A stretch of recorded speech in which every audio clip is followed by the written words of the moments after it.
Greetings, members, one and all of the Salivation Nation. I know that what you see before you here appears to be gold and silver, but I don't want you to think about it that way. I want you to think about it in terms of time and energy. Let's explore!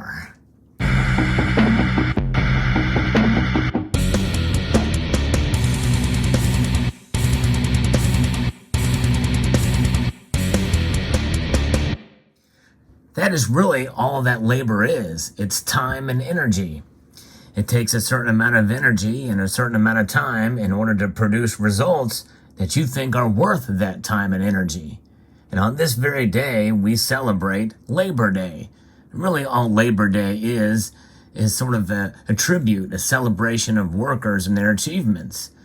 And obviously it has a history steeped in going back to the Industrial Revolution and these long 12-hour work days and putting miners to work and labor unions. In fact, the labor unions out there really celebrate this day because they've essentially went from an era of being able to help people and to negotiate with people to get demands for the workers to now essentially demanding from their workers their time and energy.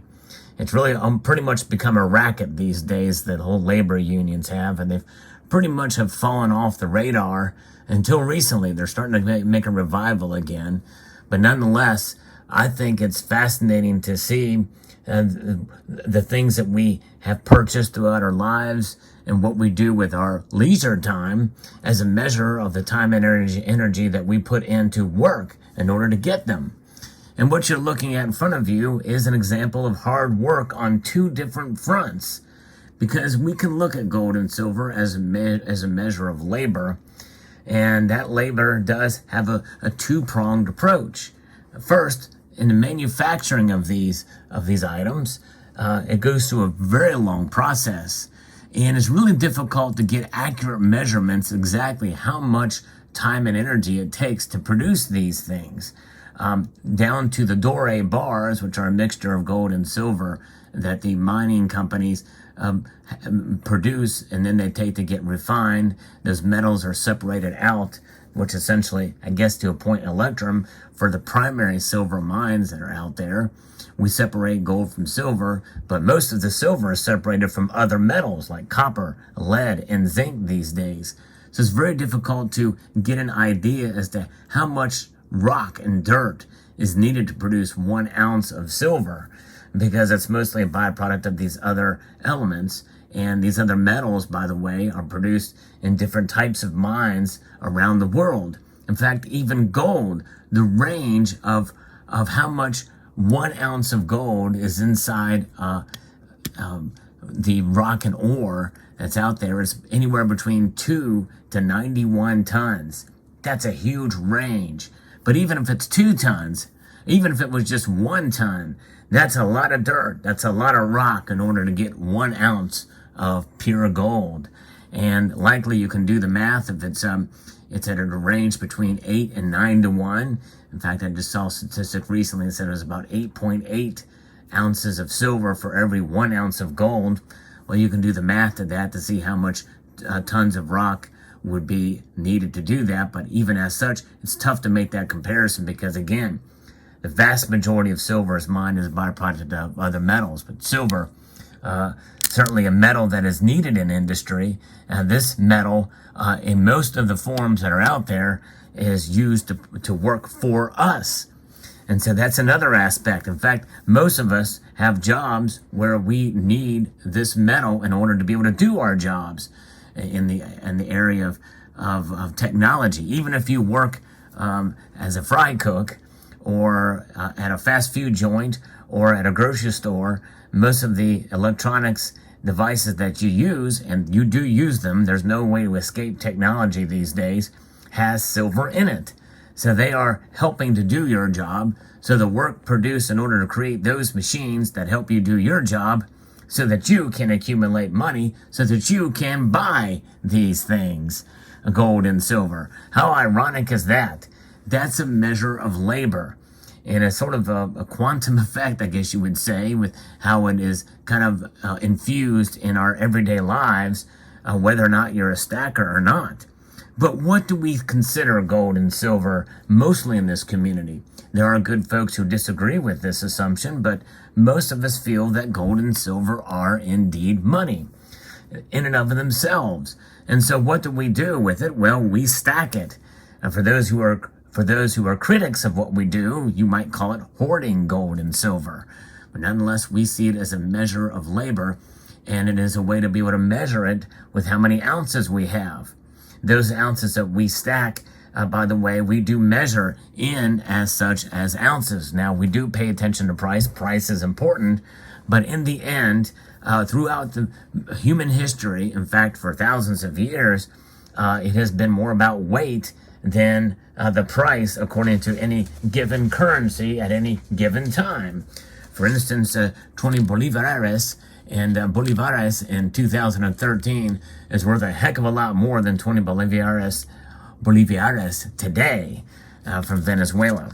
And this dollar bill was worth a whole heck of a lot more, about 8.5% more last year at this time. But nonetheless, that's notwithstanding, because the price of said gold and silver has fallen in recent months. But we look beyond the market fluctuations in the price of the metal for the paper traders. We look at the metal and we have our sights set towards the future of what the value of the metal is and will be based off of other factors that will come into play. And much more than likely, we will see some of that price discovery where it meets where the value is. The value of our work and labor will come probably after we get through this economic hardship, which seems kind of an anathema to what we have been told and what we have learned, because most of us see gold and silver as a protection against economic instability. They are, but it's usually economic shock, like what we saw during the coronavirus pandemic. And in the immediate shock, they both went down, especially silver plummeted to under $12 an ounce. But nonetheless, as we moved on through and saw supply chain issues and great demand increase as people were accumulating it, and regardless of the price, we saw the price start to reflect that value in due course. Silver way more than doubled, at least based off of that metric from that time in March of 2020. Now we're seeing prices of silver pull back dramatically, but the value is still there in the weight of the metal for those of you who hold on to your metal. And that's what it's about. I believe it's about holding on as a savings vehicle. You look at it as a savings vehicle, a savings of last resort, and so that you measure that labor. You would look at that. Time is money. Money is time. And really, that's the bottom line. How many hours are you working per day? If we can really calculate it down to the nth degree, it's really how many hours is this worth?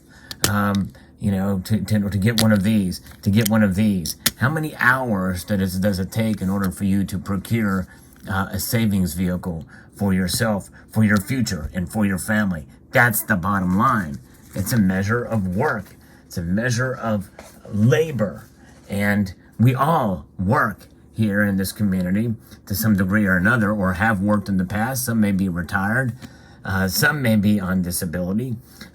Some of you, whether it's justified or not, and based off of whoever is judging at a particular point in time, some of you may be on disability. Some of you may be collecting benefits and buying gold and silver with it, which is smart to protect yourself, because most know here in this community that there is likely going to come a time when there's going to be revaluation of the current system, a reset of the dollar.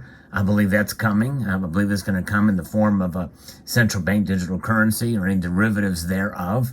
Likely we're moving into a new reset, which will be based off of the provisions and the prognostications of the World Economic Forum. But nonetheless, no matter how you're accumulating money, it's a measure of work, someone's work, even if it's not yours. Most of us remember when we got checks from the government for the big shutdown, the lockdowns that had occurred. or many were without jobs. Some had to be shuttered. Some people lost their jobs. So this was money that was printed for us during that time. That money is not free. Someone had to pay for that money. And more likely, it's going to be you in the future. In fact, every time the Federal Reserve keeps printing money and putting it out there, redistributing wealth from one group of Americans to another group of Americans is a measure of work. It's a measure of labor. And somebody will be paying that debt of labor down the road.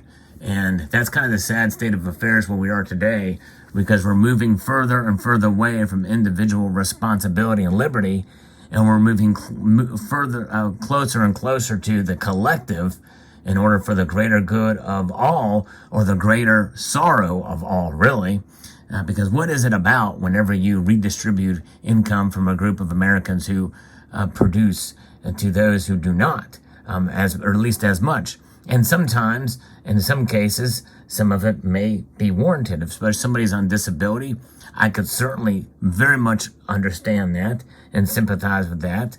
And many of those people have contributed greatly to society before their action or whatever. I mean, so not saying anything about those kind of people negatively.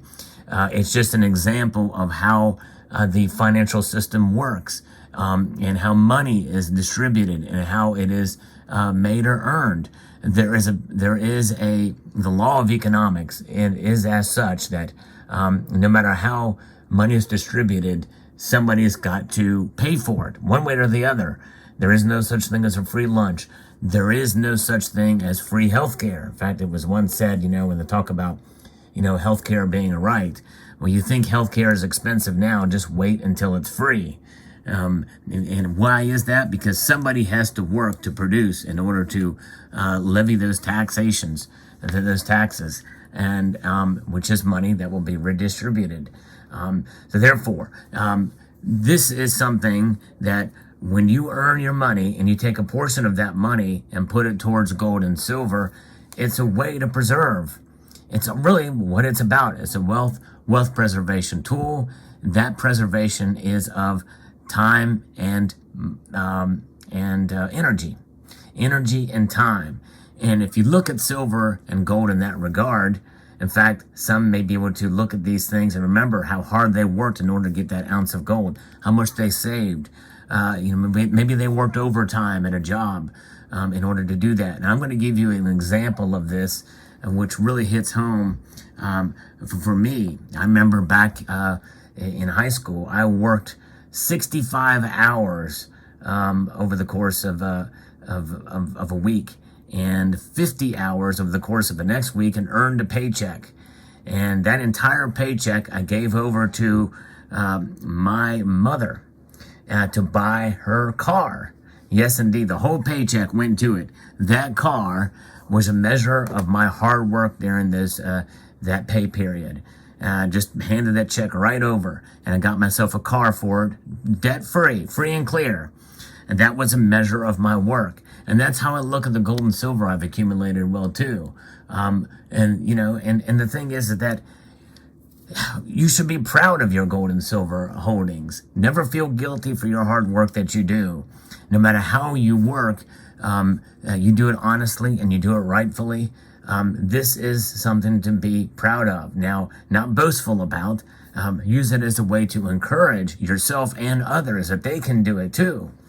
Because so much money is wasted these days in this environment, in this culture that we live in. And this is a way to save. And it's something that many of our forefathers have done for many, many years. And we're doing it now. So there you go.